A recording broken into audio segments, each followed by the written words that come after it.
Hello everyone, welcome back to another video. आज हमारे पास हैं एक नहीं दो iconic cars, the Mahindra born electric new origin electric SUVs, जिनका नाम है this is the XEV9e and this is the B6e।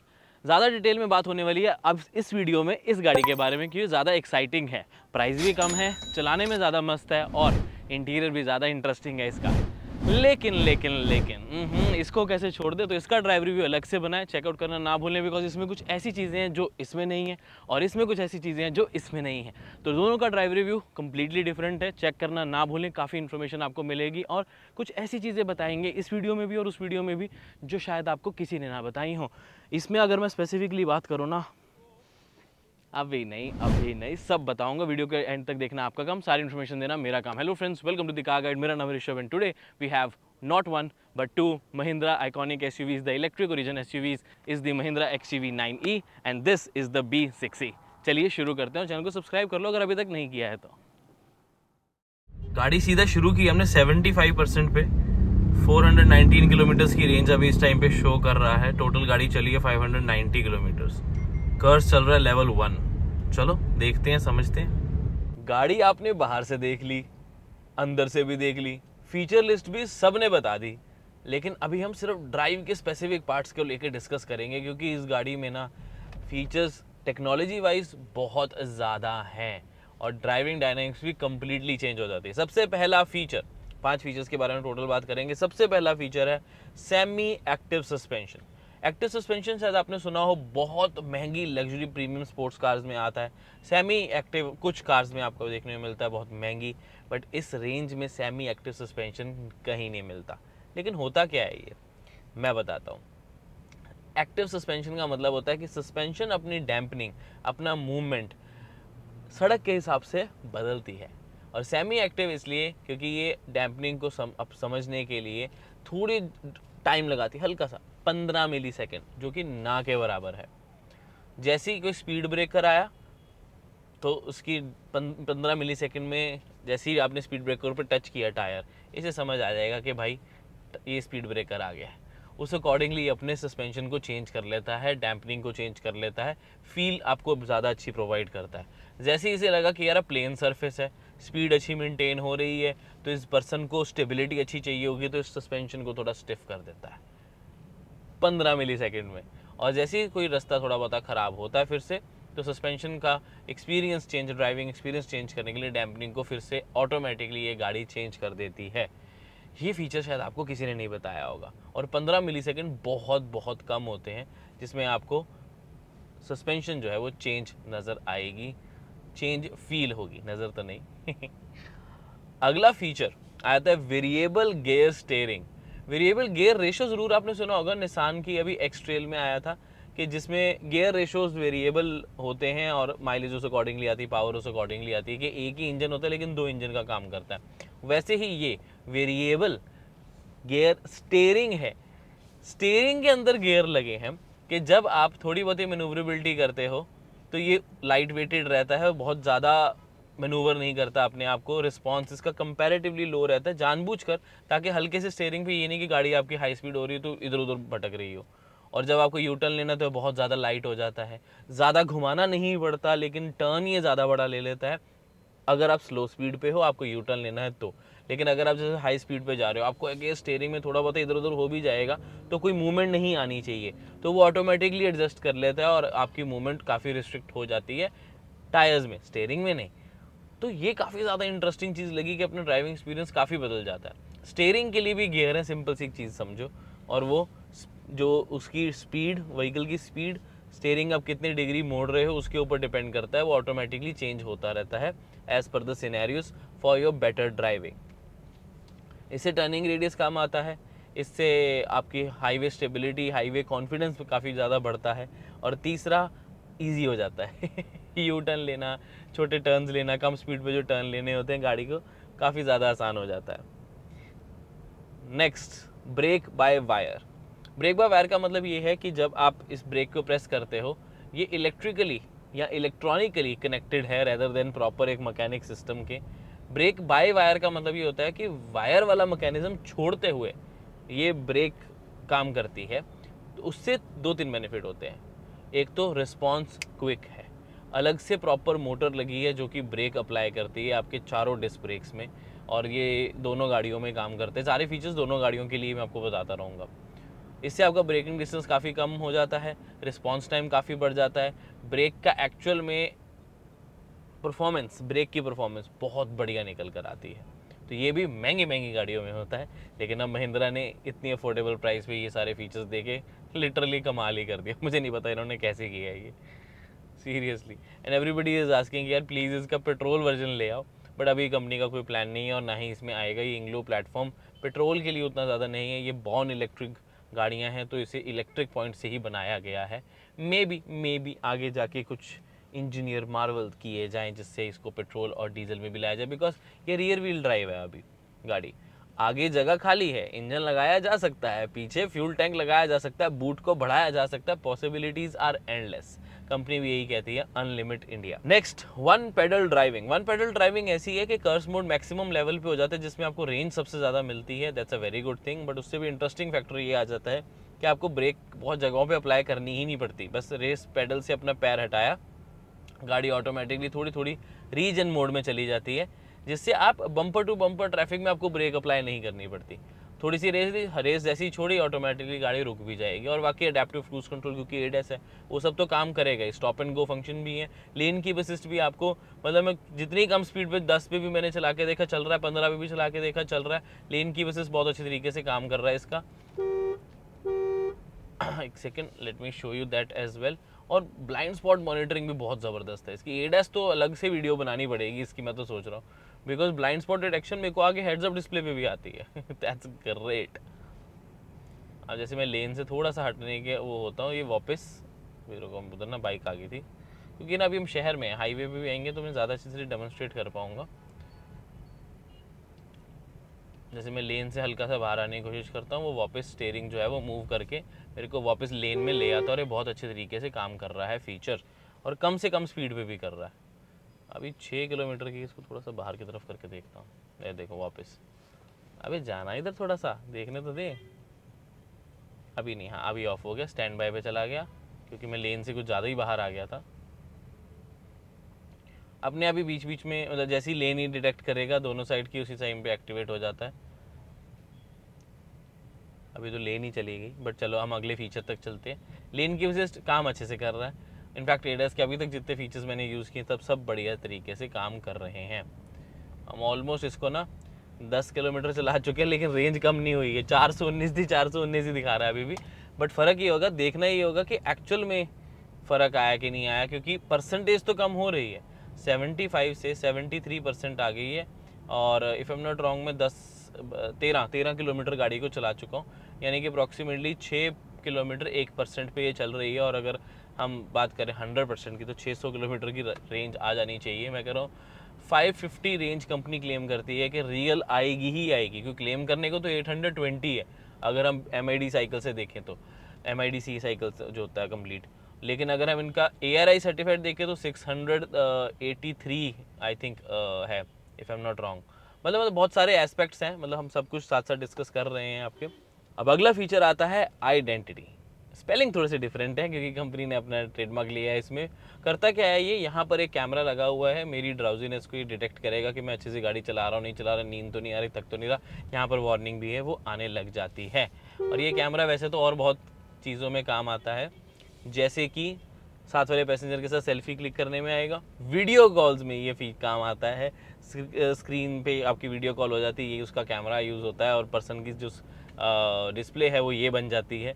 और इनफैक्ट जो अगर आप दूसरी गाड़ी देखते हो जो कि है हमारी 9E, उसमें तो और भी बेनिफिट होता है, क्योंकि थर्ड एक और स्क्रीन पूरी ऐड हो जाती है, तो उसका भी आपको काफ़ी बेनिफिट मिल जाता है वीडियो कॉल्स के ज़रिए। और पीछे भी अगर आप इस पर स्क्रीन लगवा लेते हो एज एन एसेसरी जो आती है, उसमें भी ये काम करेगा फीचर।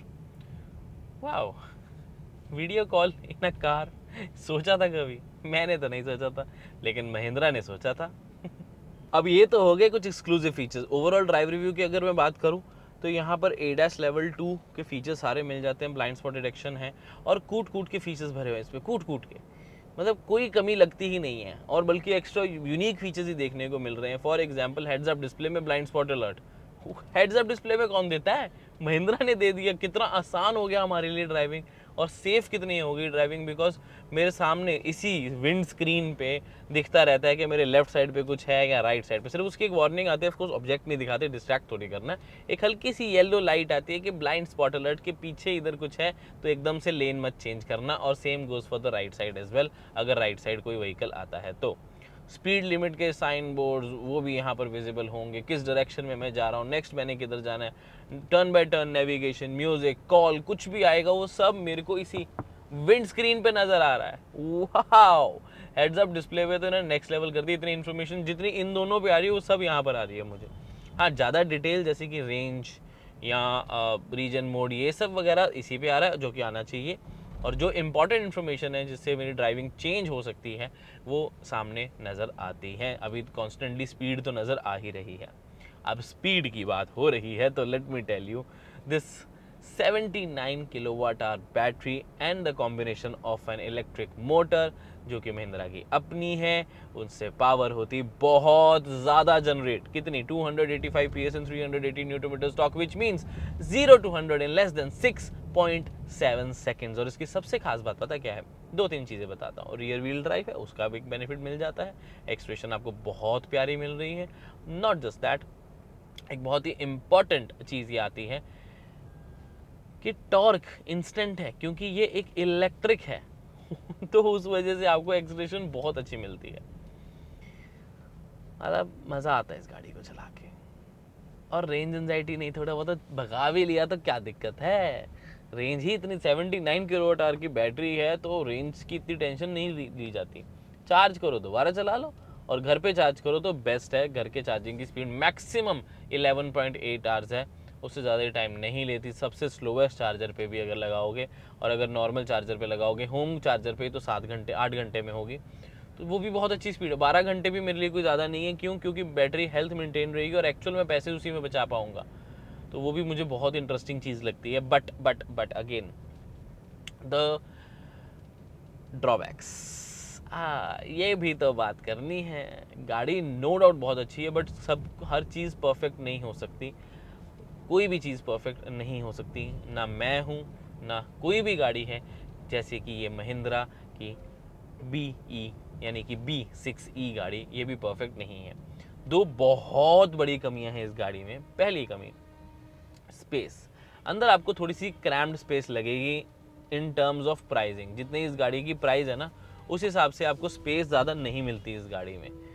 थोड़ी छोटी लगती है आपको, अंदर बैठ के आपको छोटी गाड़ी की फील आएगी। फॉर एग्जांपल XUV 400 हो गई, या इवन XUV 3X हो, जितनी स्पेस ही आपको अंदर मिलती है जब आप एज अ ड्राइवर बैठते हो, या एज अ को ड्राइवर, एज अ पैसेंजर आप इस गाड़ी में बैठते हो, तो इतनी स्पेस आपको मिलेगी।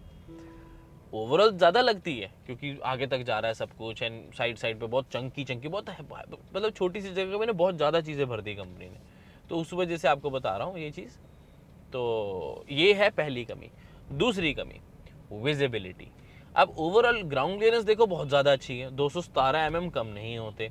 हाइट बहुत ज़्यादा नहीं है, तो उस वजह से ऊपर से भी नीचे हो गया, नीचे से भी ऊपर हो गया, तो ऐसे बीच में आप क्रैम्प हो गए। अब क्रैम्प होने का नुकसान क्या हुआ कि ये पिलर्स ज़्यादा टिल्टेड हो गए, ज़्यादा थिक बनाने पड़े इंटेग्रिटी के लिए। विंडशील्ड थोड़ी छोटी हो गई, ठीक है। और उसके साथ साथ आपको बड़े डोर्स, चंकी डोर्स, साइड पे विजिबिलिटी कम, ORVMs तो बड़े रखने ही पड़ने थे, डिज़ाइन मेंटेन करना था। तो वो सारी चीज़ों को मद्देनज़र रखते हुए प्रॉब्लम यही आई कि विजिबिलिटी उतनी ज़्यादा अच्छी नहीं है।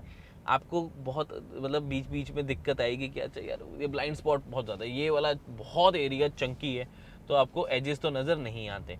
और क्योंकि क्या है, तो ये SUV, लेकिन प्रॉब्लम ये आ रही है कि ये कहीं ना कहीं आगे इसका बोनट पूरा विजिबल नहीं हो पाता, बिकॉज थोड़ा स्लोपिंग है, कूपे डिज़ाइन है। हाँ, मैं सीट को ऊपर करके थोड़ी विजिबिलिटी बेटर कर सकता हूँ, बट अगेन फिर मेरा हेडरूम काफ़ी ज़्यादा कम हो जाएगा। अभी तो रूफ़ की वजह, क्योंकि ओपन है इसलिए मेरे फिर भी ठीक है। अगर मैं इस पर यहाँ कर्टन लगा दूंगा तो ये बहुत ही ज़्यादा कम हो जाएगा। तो स्पेस की कमी और विजिबिलिटी की कमी इस गाड़ी में काफ़ी ज़्यादा है। तो ड्राइव ज़रूर करें, आप कंफर्टेबल फील करोगे तभी इस गाड़ी को परचेज़ करें, और कंफर्टेबल फील कर जाओगे, थोड़ा टाइम लगेगा एडजस्ट करने में, that is the only thing. और उसके अलावा गाड़ी ज़बरदस्त है भाई, ज़बरदस्त। सिक्योर 360 फीचर एक मिल जाता है इस गाड़ी में, जिसकी वजह से गाड़ी पार्कड तब भी इसके कैमरास फुटेज रिकॉर्ड करते रहते हैं, और अलर्ट अगर कोई छेड़छाड़ करेगा तो आपके फ़ोन में अलर्ट भी आता है, उस चीज़ की वीडियो भी रिकॉर्डेड रहती है जो कि यहाँ स्टोर हो जाती है, क्योंकि यहाँ 24 GB की रैम और 128 GB की इंटरनल स्टोरेज है।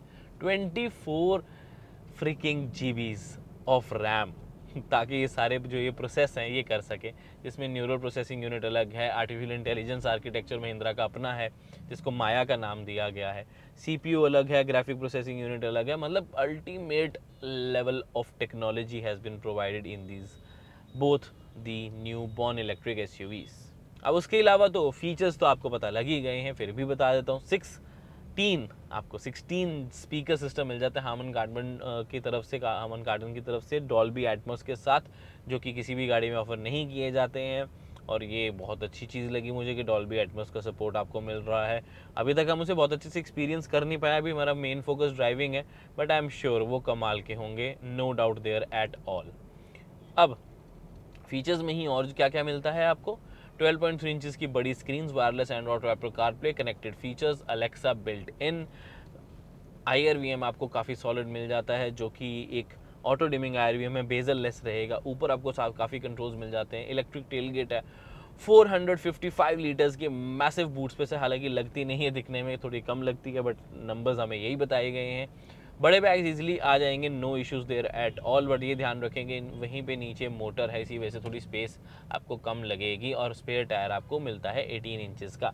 ये ज़रूर ध्यान रखें कि जो 20 इंचेस टायर हम आपको दिखा रहे हैं, दीज आर ऑप्शनल, वैसे 19 इंचेस आएंगे ना, आई गेस वो भी बहुत बढ़िया रहने वाले, और बल्कि रेंज ज़्यादा अच्छी ही आएगी उसमें। 20 इंचेस एक ऑप्शनल ऑप्शन आपके पास रहेगी, वो नहीं भी लगवाएंगे तो चल जाएगा। मेरे हिसाब से 19 inches are absolutely fine. I hope the design remains same और इवन गेट्स बेटर, इससे ख़राब डिज़ाइन ना हो, बस ये अच्छा डिज़ाइन है, इससे कम नहीं होना चाहिए।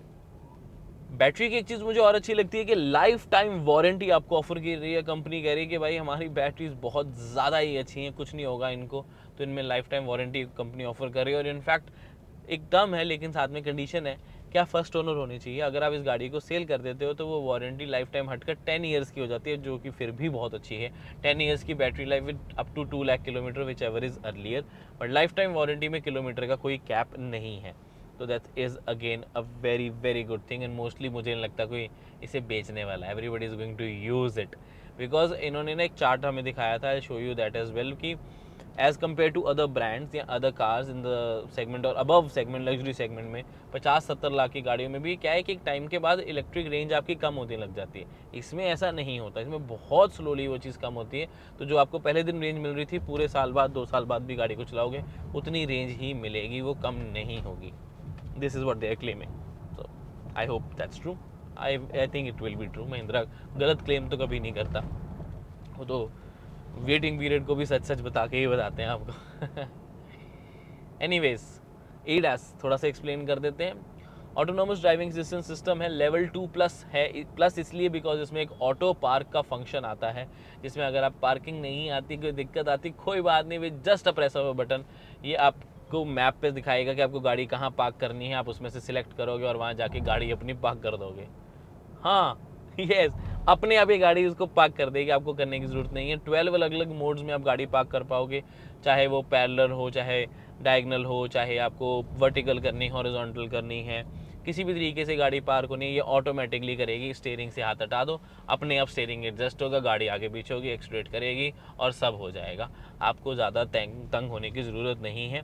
रिवर्स असिस्ट में भी ये हेल्प करती है। कई बार आप एक किसी लेन में फंस गए, अब आपको वापस पीछे जाना है, तो ये आपकी हेल्प करेगी ना, आपको सब कुछ करने की ज़रूरत नहीं है, कैमरे से ही सिलेक्ट करना है रिवर्स पार्क असिस्ट, आप इसका कैमरा ऑन करके उसे यूज़ कर पाएंगे। और ADAS के बाकी सारे फीचर्स, लेन के बेसिस, ब्लाइंड स्पॉट, यानी कि 5 अलग अलग रेडार हैं। फ्रंट में मेन तो है ये, बाकी 4 कोनों में दिया गया है, ये कैमरा मिल जाता है।